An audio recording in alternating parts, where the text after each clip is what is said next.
Ahí estamos. Predestinado para... como ya saben, esta es la parte 7 sobre esta serie Predestinado para cuestionarme la predestinación. ¿Okay? Estamos hablando de cómo Agustín construyó sus definiciones. Esta es la tercera parte. He estado extrayendo, citando, presentándoles del libro de Justo González, Historia del Pensamiento Cristiano. Pretender estudiar toda la obra de Agustín, pues mejor ya alguien hizo el trabajo, de una forma entiendo que es bien imparcial, pues él nos está mostrando cómo Agustín desarrolló su doctrina de la predestinación y la gracia en particular, y el contexto histórico en donde se da ese desarrollo por parte de Agustín. ¿Okay? Así que en la sección anterior pues cubrimos el tema de cómo Agustín definió la gracia. Aquí hoy seguiremos viendo más de la exposición de Agustín sobre gracia y predestinación. Así que abro la cita. Según Agustín, la predestinación de algunos para la gloria es una verdad indudable, aunque sea al mismo tiempo un misterio inexplicable. Esta predestinación es tal que el número de los elegidos es fijo, de tal modo que por mucho que la iglesia crezca, el número de los que han de entrar al reino será siempre el mismo. Por otra parte, no existe una predestinación divina al pecado o a la perdición. Los elegidos son arrancados de la masa de perdición, entre comillas, que es la humanidad, por un acto del Dios soberano que les predestinó para ello. Los que se condenan simplemente continúan sumidos en esa masa, entre comillas, pero no porque Dios lo ordenare así, sino por sus propios pecados.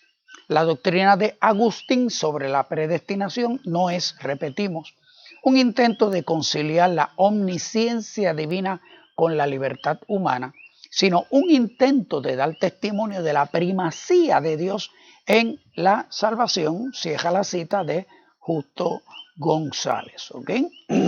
Esto es del tomo 2 de Historia del Pensamiento Cristiano. Así que esa es la cita de ese párrafo. Hoy vamos a comenzar con este párrafo. A ver a dónde nos lleva Agustín con su doctrina de la predestinación. Cuando examinamos la primera oración, que dice, según Agustín, la predestinación de algunos para la gloria es una verdad indudable, aunque sea al mismo tiempo un misterio inexplicable. Cierra la cita, ¿verdad?, de esa primera oración, de ese párrafo. Es una verdad indudable. Cuando examinamos esa oración, pues mira, sí, es una verdad indudable cuando aceptamos que Dios creó el futuro y por lo tanto el destino. Y cuando aceptamos la definición de que el hombre al caer quedó libre para pecar, cito a Agustín. Si aceptamos esas cosas, entonces hay que aceptar que la gracia sea irresistible y que la única forma de recibirla es que sea impuesta por Dios.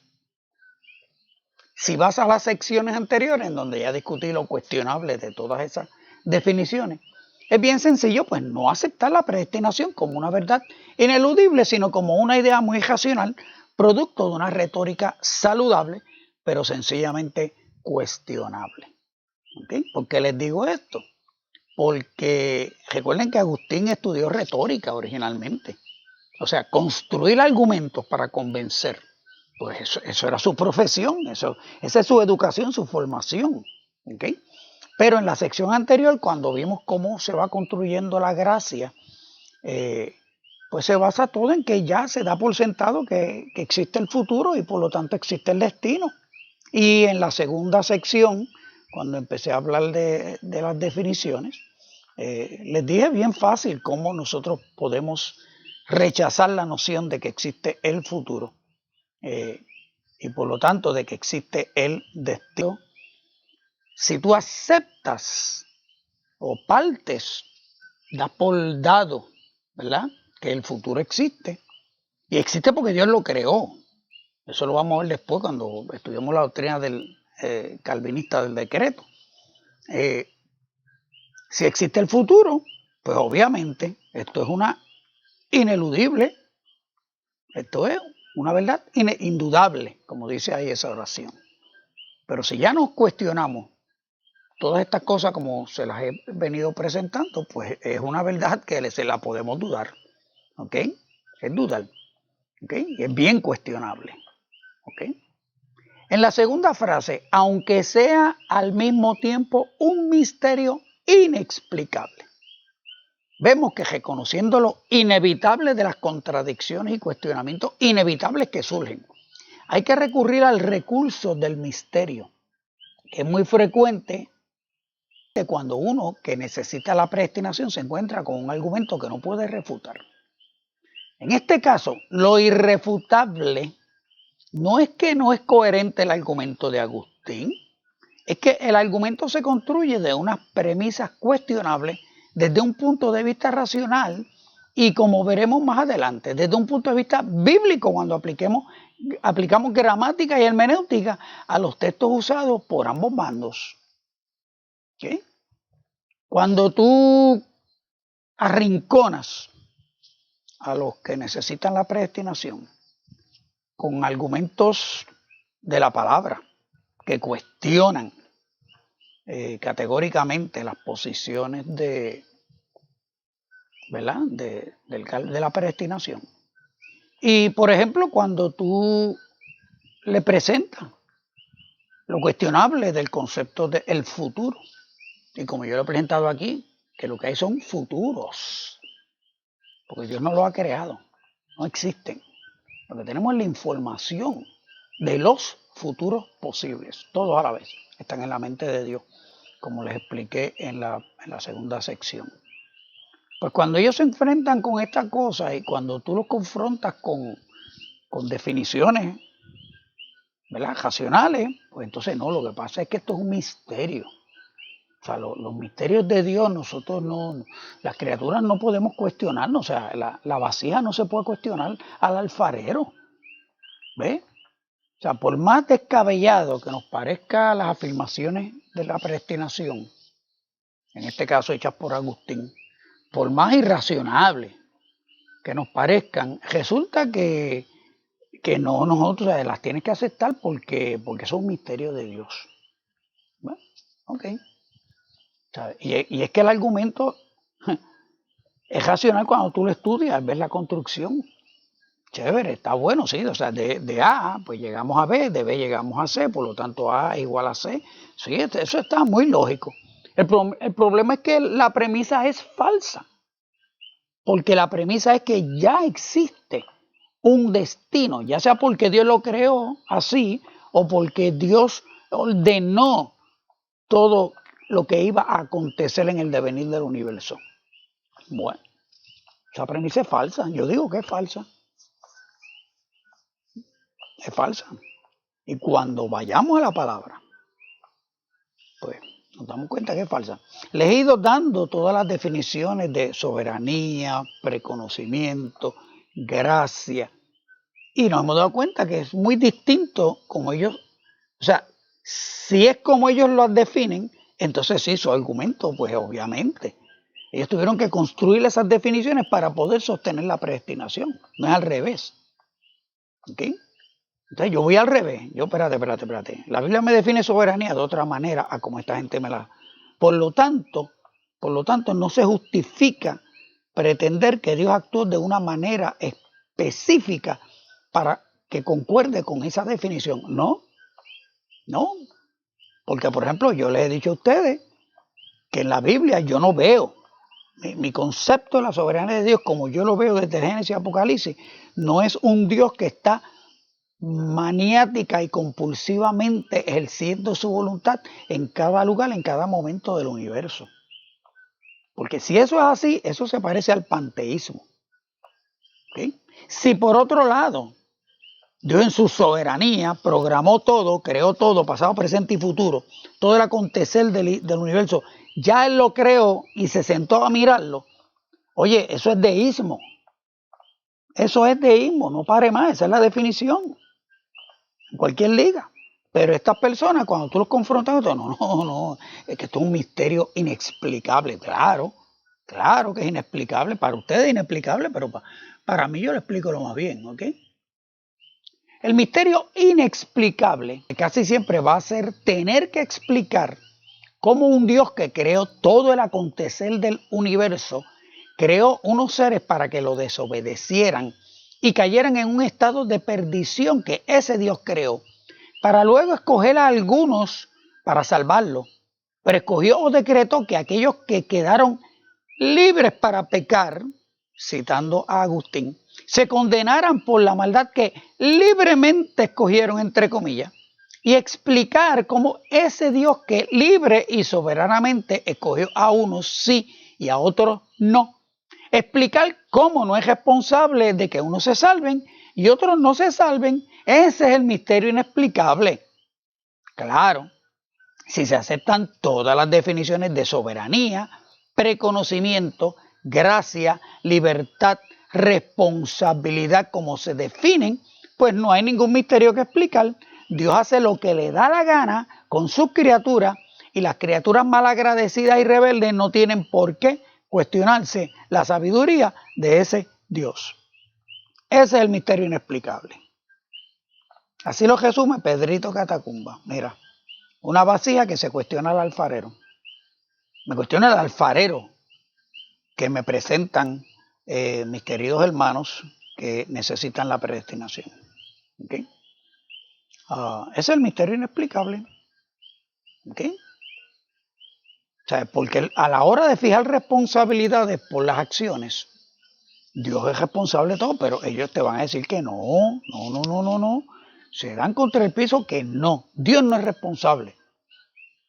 Por eso. ¿Ok? Él decide soberanamente, pero no es responsable. Ok.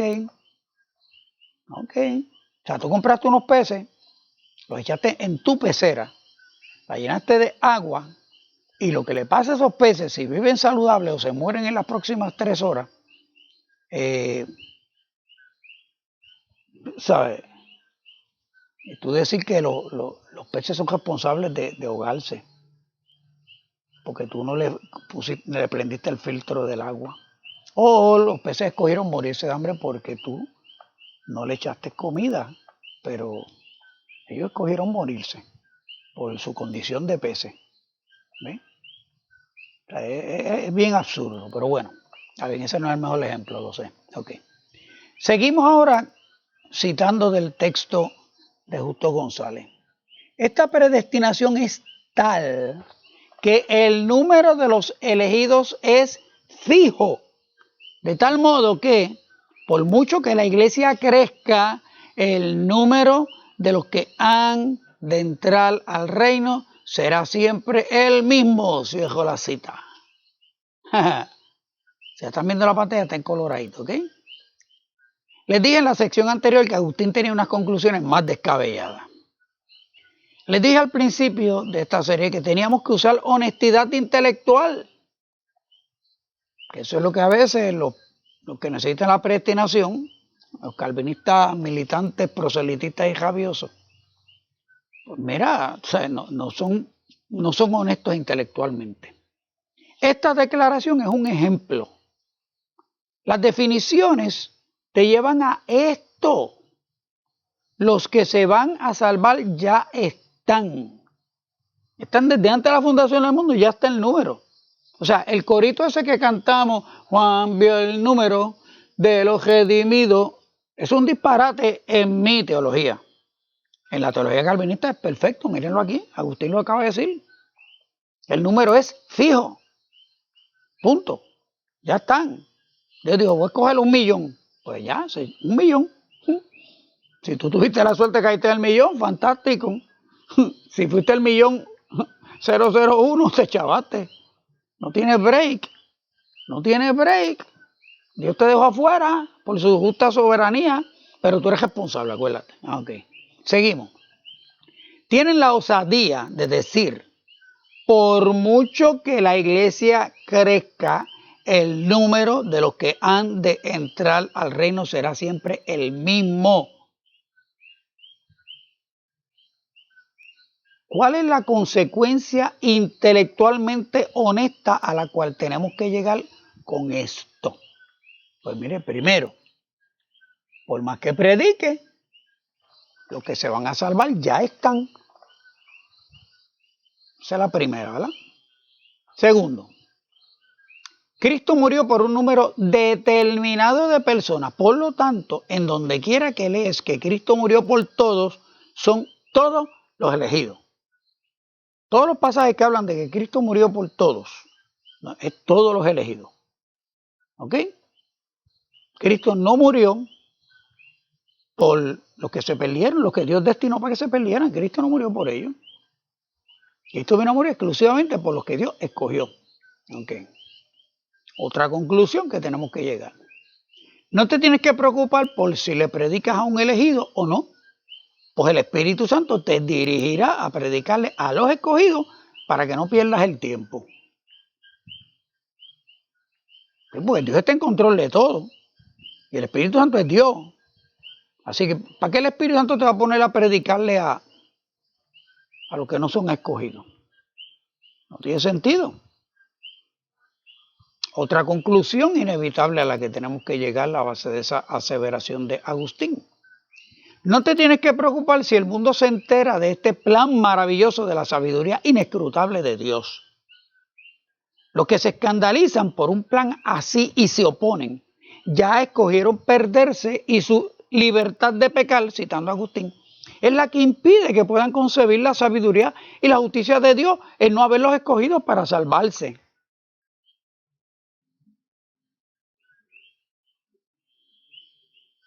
Recuerda que, entre comillas, voy a citar primero a los Corintios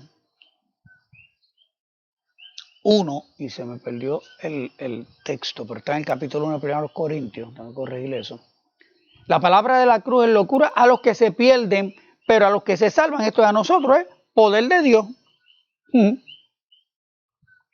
O sea, el que no va a entender este plan maravilloso de Dios de escoger a unos y a otros no, el que no entiende eso es porque para él es locura, pero para nosotros, los escogidos, bingo, estamos hechos. Poder de Dios, ese es el poder de Dios. Salvar a uno y dejar al resto arrollado. Eso está en 1 Corintios capítulo 1, se me olvidó poner el versículo aquí. En Juan 3:16, cuando dice, para que todo aquel que en él cree, eso se refiere solo a los escogidos para salvarse, y no es que creen, sino que la gracia con su suave violencia, como vimos en la sección anterior, los obligó a creer para que no pudieran resistirla con su libertad sin libertad para pecar. ¿Ok? Ese es el mambo. Ese es a lo que tenemos que llegar. ¿Entiendes? Y es correcta la pregunta que me está haciendo alguien aquí. ¿Y para qué? Julia. ¿Y para qué predicarle si ya fue elegido? Pues entonces ahí va a venir la doctrina de la perseverancia de los santos. ¿Entiendes? Que es la que te lleva a hacer las buenas obras para las cuales fuiste escogido. Entre esas obras le vas a predicar a los escogidos en realidad. O sea, no. Claro, si Dios te privó de conocer quién es el elegido, ¿no? O la única manera que tú tienes de saberlo es si le predica y se convirtió es porque es elegido. Si no se convirtió es que no era elegido. Bingo. ¿Ves? Pero la pregunta, esa es la lógica. Eso es lo que... O sea, ¿para qué voy a predicarle a gente que se va a perder como quiera? Ahora, en la teología no calvinista, nosotros le predicamos a todo el mundo. ¿Por qué? Porque esa fue la orden. Ir por todo el mundo y hacer discípulos a todas las naciones. Esa es la orden. ¿Entiendes? Claro, a Jesús o Mateo, si estaba citando a Jesús, se le olvidó aclarar el punto de que había que ir a todas las naciones a hacer discípulos a todos los escogidos. ¿Ves? Eso no lo explicaron. Eso Tuvieron que venir estos teólogos a explicarnos los siglos después, cuando Jesús nos lo pudo haber dicho desde el principio, desde el saque. ¿Entiendes? ¿Ok? Seguimos. Y así hay varias conclusiones a las que podemos llegar si somos intelectualmente honestos. Claro, como somos intelectualmente honestos, nosotros llegamos a estas conclusiones. O sea, se nos ocurren. El que entiende que esto es un misterio inexplicable, pues no se le va a ocurrir hacer estos cuestionamientos. Aceptó eso. Mira, eso Dios es así, esa es la gloria de Dios y tenemos que aceptarlo y punto. Seguimos citando el texto de Justo González. Abro la cita. Por otra parte, no existe una predestinación divina al pecado o a la perdición. Los elegidos son arrancados de la masa de perdición que es la humanidad por un acto del Dios soberano que les predestinó para ello. Los que se condenan simplemente continúan sumidos en esa masa, pero no porque Dios lo ordenare así, sino por sus propios pecados. Cierro la cita. Aquí voy con una de mis sarcasmos y mis ironías. Es bien importante que creas que no existe predestinación divina al pecado. Por eso te lo ponen tan detallado. No existe, punto. No permitas que tu mente caída te sugiera que hay tal cosa como predestinación de parte de Dios hacia los pecadores. Eso haría a Dios el autor del mal. Recuerda que los pecadores eligieron la libertad para pecar. Pues cuando tuvieron la libertad de no pecar, no fue que Dios había predeterminado o decretado que el hombre iba a pecar, aunque ya lo sabía, pues el futuro existe según ellos, y por lo tanto el destino y es inmutable e irreversible cuando Dios lo creó. Pero fue la decisión del hombre y no de Dios. Por otro lado, Dios soberanamente eligió a unos para arrancarlos de la masa de perdición, y aunque ahí dice que los predestinó para ello, no permitas que tu mente caída te sugestione para entender que un acto soberano de Dios, entre comillas, citando, puede ser un acto arbitrario y caprichoso de parte de Dios y que al predestinar a unos no significa para nada que predestinó a los otros a perderse. Estoy siendo irónico. Pero eso es lo que eso es lo que supone que yo entienda de ese texto que está ahí en letras rojas. Eso es lo que yo tengo que entender. ¿Por qué? Porque detrás de todo esto Dios no puede quedar responsable por los que se pierden. Dios solo es responsable de los que se salvan, pero no de los que se pierden. Seguimos con la cita. Los que se condenan simplemente continúan sumidos en esa masa, pero no porque Dios lo ordenare así, sino por sus propios pecados.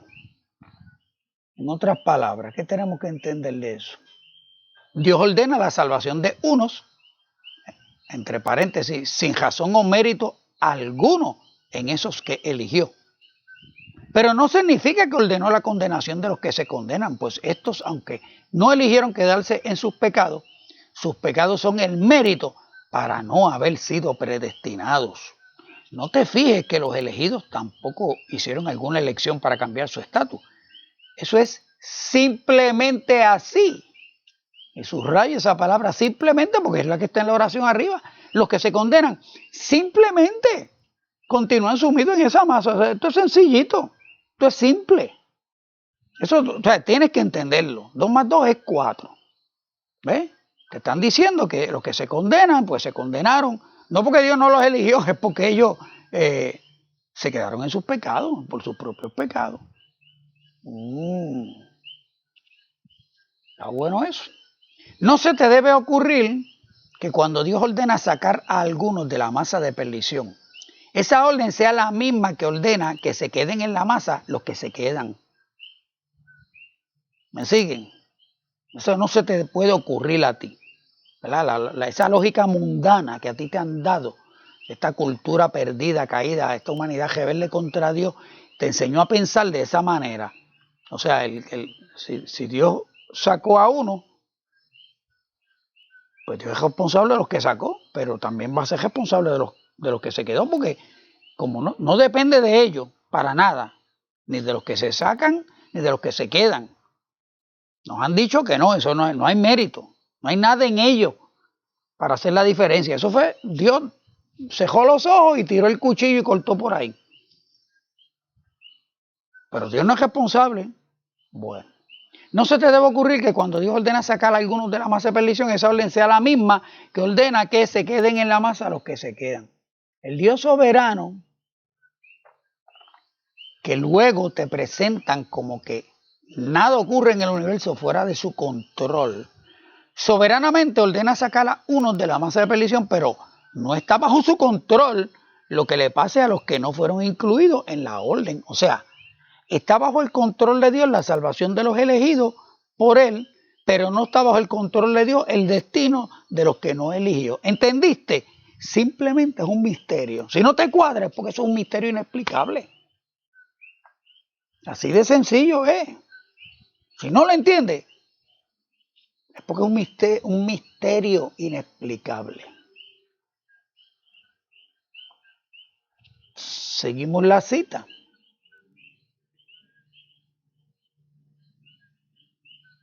La doctrina de Agustín sobre la predestinación no es, repetimos, un intento de conciliar la omnisciencia divina con la libertad humana, sino un intento de dar testimonio de la primacía de Dios en la salvación.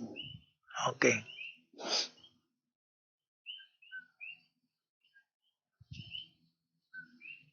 Lo que justo está tratando de decir aquí es que Agustín no se rompe la cabeza mucho, ni tú tampoco, con la omnisciencia de Dios como se planteó en un principio. Que ese ejemplo lo discutí en la sección anterior. Que todo el asunto de la predestinación es que como Dios sabía quién se iba a salvar y quién se iba a perder, pues sencillamente escogió a los que Él sabía que se iban a salvar. ¿Ve? Porque Él predestinó eso. Porque Él creó el futuro. Por lo tanto, Él sabe quiénes se van a salvar y quiénes se van a perder, porque eso Él lo decidió, Él lo creó así. Y les expliqué que esa forma de omnisciencia, esa definición de la omnisciencia divina, hace a Dios bien limitado. Si Dios solamente puede preconocer lo que Él creó desde antes de la fundación del mundo, Él destinó desde antes de la fundación del mundo, si eso es lo único que Dios puede conocerlo, si así es que Dios puede conocer el futuro, pues esa omnisciencia es bien limitada. Eso es igual que la mía. ¿Ve? Dios tiene tanta omnisciencia como yo tengo. ¿Okay? Porque si yo puedo controlar los eventos, programarlos para que ocurran, entonces yo vengo y te digo, como yo tengo el control y no hay nadie que me saque ese plan, entonces yo vengo y te digo, no, mira, esto es lo que va a pasar. ¿Viste? Pues así cualquiera tiene omnisciencia. Así cualquiera tiene preconocimiento. Bueno, lo importante es, volviendo a esta cita, a esta oración, lo importante es que si vemos que algo no se puede conciliar, entendamos que Dios es soberano en hacer lo que quiere, aunque nuestra mente finita nos diga que es arbitrario, caprichoso o irracional. Porque nosotros tenemos un concepto de responsabilidad. Tenemos un concepto de a quién adjudicarle las acciones. Oye, yo fui más lejos en la sección anterior, o hace 2 secciones atrás. Dios hubiera creado seres que le obedecieran, hubiera creado robots y nos hubiéramos evitado todo este drama, nos economizábamos todo este revolú. Si con tan solo que Dios hubiera hecho robots. Pero aquí el problema no es que Dios hiciera robots, porque Dios los hizo, según como vamos a ver más adelante, como se define la predestinación por los reformadores. Se ponen todavía más bravos que Agustín. Dios hizo robots, ¿entiendes? Pero hizo unos para que se arrepintieran y unos para que no se arrepintieran. ¿Ya vea? Y entonces tenemos todo este drama. Cristo tuvo que venir a morir por eso. Pues mira, Dios hubiera hecho seres que le obedecieran y Cristo no tenía que venir a morir por nadie. Por nadie. Así de simple. Ahora voy a usar la palabra simplemente. Y ya, quedaba resuelto el problema. Pero no. O sea, Dios predestinó y decretó todo lo que estamos viendo. De alguna manera, Él es responsable de una sola parte, no es responsable de la otra. Los que se pierden son responsables de perderse, aunque Dios decretó que así fuera. Pero bueno. Pero eso es lo importante, que tú entiendas que es la soberanía de Dios. Ok.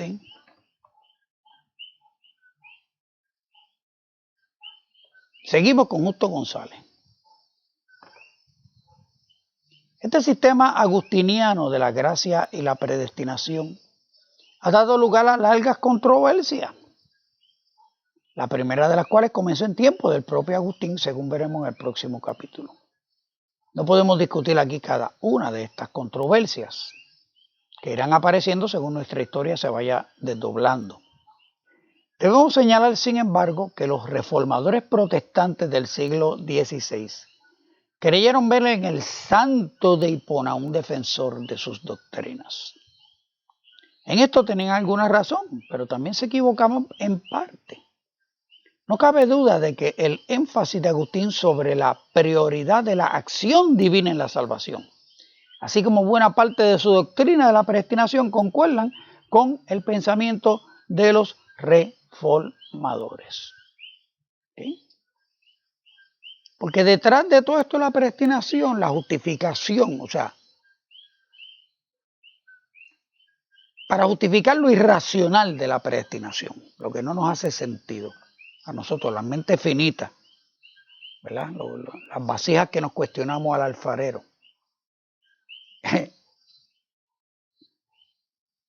Para justificar, entonces se exagera, se glorifica más de la gloria, de lo que se pueda glorificar, la soberanía de Dios, ¿verdad? Primero, como si eso fuera el atributo principal de Dios, su soberanía. Como si toda la revelación de Dios depende de cómo nosotros concebimos esa soberanía. Y por eso es que después C.S. Lewis, en uno de sus libros, dice que este asunto de la predestinación, esto es equivalente a ver a Dios como si fuera un demonio. Igualito que como hay que someterse a esa voluntad y no hay escapatoria. Igual que los paganos se someten por tejol a sus deidades. Eso es todo lo que hay aquí. ¿Okay? Entonces, este punto nos está diciendo justo aquí que los reformadores van a tomar esa parte principal de Agustín, ¿ve? La prioridad de la acción divina en la salvación, así como buena parte de su doctrina de la predestinación. Pero también es cierto que Agustín señala la prioridad de la fe con relación a los reformadores, por cuanto, contra esto aquí cuando dice el copy-paste parece que no me quedó bien. También es cierto que Agustín señala la prioridad de la fe con relación y los reformadores, por cuanto para él los méritos tenían un lugar importante y necesario en la salvación. ¿Okay? La gracia no nos es dada por nuestros méritos, pero sí opera en nosotros de tal modo que hagamos buenas obras que sean meritorias para la salvación final. Además, la doctrina de la predestinación que Agustín propone es infralapsaria y es además la de una predestinación sencilla, es decir, solo para salvación, a diferencia de la predestinación según Calvino, que es supralapsaria y doble. O sea que Calvino te lo dice a jajatabla. Dios predestinó tanto a los que se van a salvar como a los que se van a perder. O sea, Calvino no estaba con mucho con mucho rodeo en cuanto a eso. No, Dios predestinó todo, punto, porque Él es soberano. ¿Ok? No se mueve la hoja de un árbol. Eso no lo dijo Calvino, ¿verdad? Pero más o menos esa es la idea. Se exagera la soberanía de Dios, el control de Dios en todo lo que ocurre. Y en eso pues va a haber una diferencia. Agustín solamente se arriesga a decir, como vimos al principio, que los que se van a salvar ya el número es fijo. Eso fue lo que Dios predestinó. Dios no predestinó a los que se pierden. No te metas en eso. ¿Ok? Allá no. Pero en los reformadores vamos a ver que sí, Dios predestinó a los que se pierden y se acabó. Por último, antes de pasar a otros aspectos del pensamiento de Agustín, debemos indicar que su doctrina de la gracia difiere de la del Nuevo Testamento.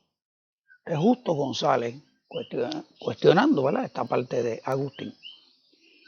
Dice que difiere del Nuevo Testamento por cuanto el teólogo hiponense hace de la gracia un poder o efluvio divino que actúa dentro del ser humano.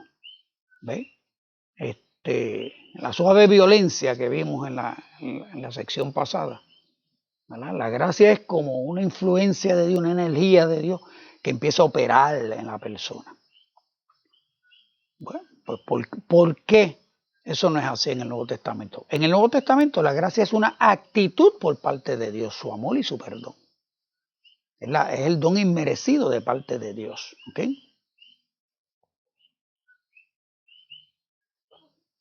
Esta transformación del sentido del término gracia tendrá dos consecuencias importantes en el desarrollo de la teología medieval.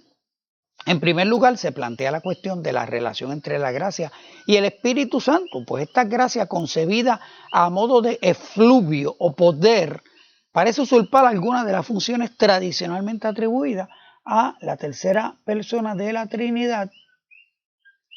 En segundo lugar, y en parte como un intento de resolver algunos de los problemas planteados por la doctrina agustiniana de la gracia y su relación con la predestinación, se desarrolla toda una doctrina de la gracia en la que se distinguen y clasifican varias clases de gracia. De más está decir que tales distinciones y clasificaciones adolecen de una rigidez muy distinta del espíritu de Agustín. ¿Okay? Pero claro, nosotros hemos oído que de la gracia salvadora, la gracia redentora, la gracia que te hace victorioso, la gracia que convence. Bueno, hay montones de estudios, lindísimo, bellísimo. ¿Ok? Pero la pregunta es, ¿nos están personalizando la gracia como la cuarta persona de la Trinidad? No. Es una actitud de Dios, un atributo de Dios. Dios es un Dios de gracia. Dice que la ley vino por Moisés, pero la gracia y la verdad vinieron por Jesucristo. ¿Ves? Y esa parte del carácter de Dios vino revelado en la persona de Jesucristo, que es la buena voluntad de Dios. El Espíritu del Señor está sobre mí para anunciarle esto y esto, el año de la buena voluntad de Jehová. ¿Ves? Porque la gracia es eso, es el don inmerecido de Dios, es la buena voluntad de Dios para unas criaturas que no tenían forma de volver a Dios. Unas criaturas que quedaron separadas. Recuerden que la palabra muerte significa separación. Unas criaturas que quedaron ajenas de la vida de Dios. Ese es lo que la gracia vino a hacer. ¿Ves? La misericordia, que es tú identificarte con la miseria de otro. Pues la misericordia de Dios es una parte del carácter de Dios también. ¿Ves? En su misericordia y en su gracia y en su amor, Dios provee la salvación al hombre y se la ofrece. Eso es lo que entendemos los que no somos calvinistas. ¿Entiendes? Y las criaturas deciden si aceptan la oferta o no aceptan la oferta. ¿Okay? Pero ese es el concepto de la gracia. La gracia no es una sustancia que está flotando en el universo y Dios reparte cantitos aquí y cantitos allá. No. Es Dios interviniendo. Interviene en su justicia, interviene en su ira, interviene en su amor, interviene en su gracia. Todos esos atributos del carácter de Dios, todos los vemos en la Escritura operando, pero ninguno limita a Dios. ¿Okay? Al contrario, todos complementan la revelación de la perfección de Dios en todo su carácter, en todas sus obras. ¿Okay? Entonces, las controversias a las que se refiere Justo van a ser las de los semipelagianos o semiagustinianos, que van a cuestionar mucho de lo que yo cuestiono. O sea, cuando examinamos las controversias que surgen en el mismo tiempo en vida de Agustín, pues mira, son muchos de los cuestionamientos que yo he hecho sobre cómo se define la gracia, cómo Dios interviene aquí y allá, etc. Eventualmente la predestinación de Agustín prevalece al ser confirmada en el Concilio de Orange en el año 529. Ese sínodo, cito aquí a Justo, ese sínodo reunido en Orange en el año 529 se toma generalmente como el fin de la controversia semipelagiana, aunque no faltan pruebas de que el semipelagianismo continuó teniendo adherentes aún después de esa fecha. En todo caso, no cabe duda de que el sínodo de Orange, al mismo tiempo que condenó el pelagianismo y algunas de las proposiciones de los semipelagianos, adoptó una versión moderada del agustinianismo. Los cánones de Orange, tomados en su mayoría de las obras de Agustín y Próspero, fueron el filtro a través del cual la Edad Media bebió de las aguas agustinianas. ¿Okay? En Orange se declaró que la caída de Adán corrompió a todo el género humano, el cual no recibe la gracia de Dios porque la pide, sino viceversa. Bueno, porque Dios se la da. ¿Verdad? El punto de partida de la fe, initium fidei, no corresponde a la naturaleza humana, sino a la gracia de Dios. Aquí Orange confirmó esa posición de Agustín, como la vimos al principio, ¿verdad? En la primera sección sobre Agustín.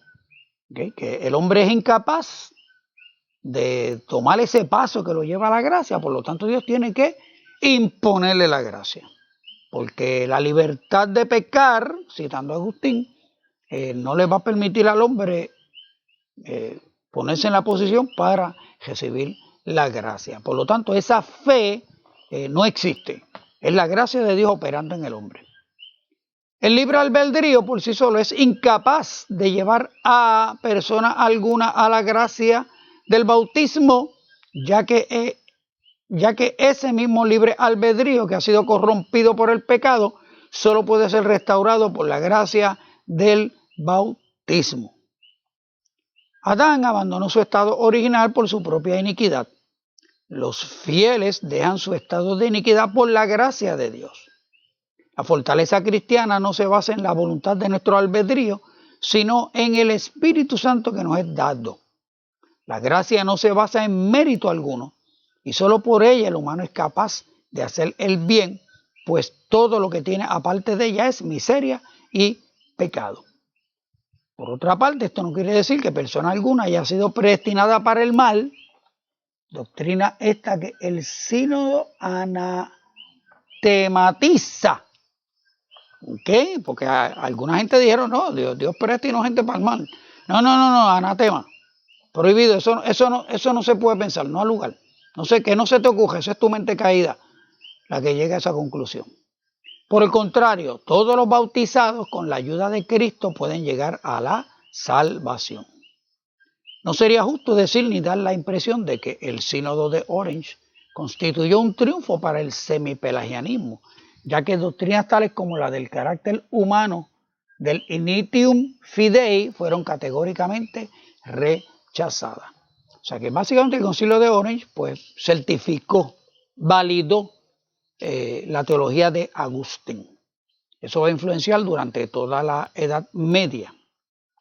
Claro, después nosotros vamos a ver cómo otros teólogos más adelante siguen haciendo énfasis en el libre albedrío y la iglesia en su control, en su finalidad de controlar la humanidad, pues van a utilizar esa capacidad del hombre, van a apelar a eso, de la capacidad del hombre para decidir y tomar decisiones, para entonces mercadearle la salvación y llegar a los extremos y a las bulas y todo.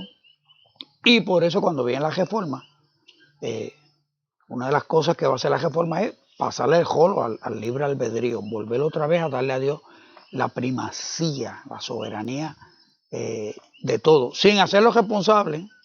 Muy importante, Dios decreta, pero no es responsable, ¿ok? Bueno, entonces,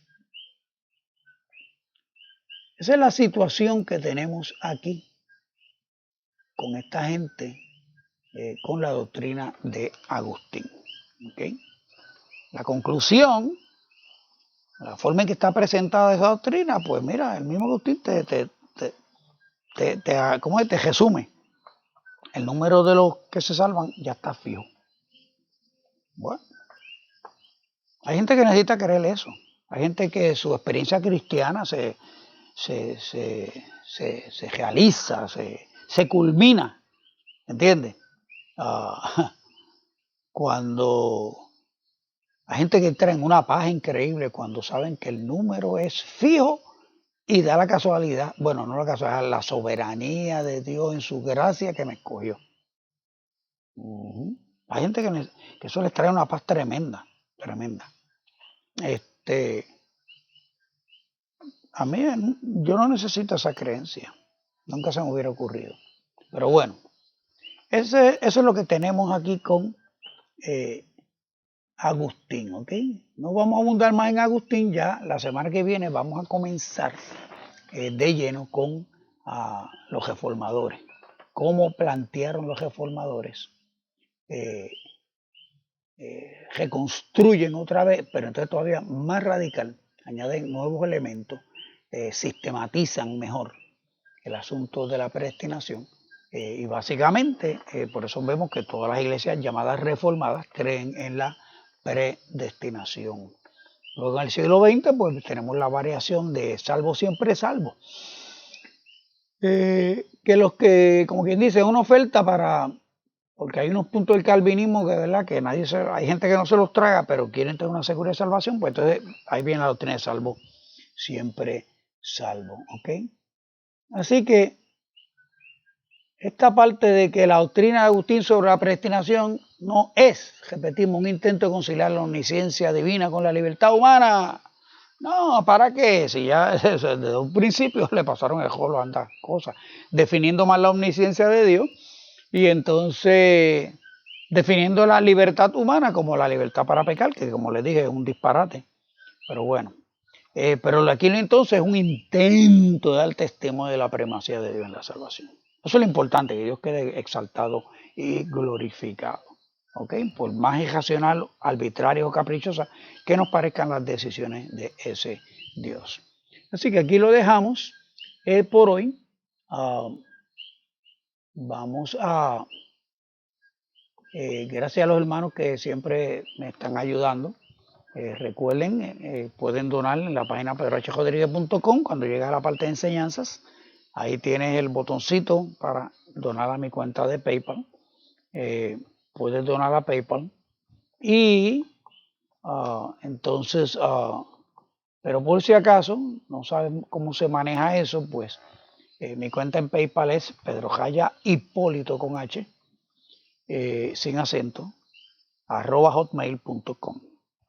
También puedes enviar a la dirección HC03 Box 8156, Canóvanas, Puerto Rico 00729. ¿Okay?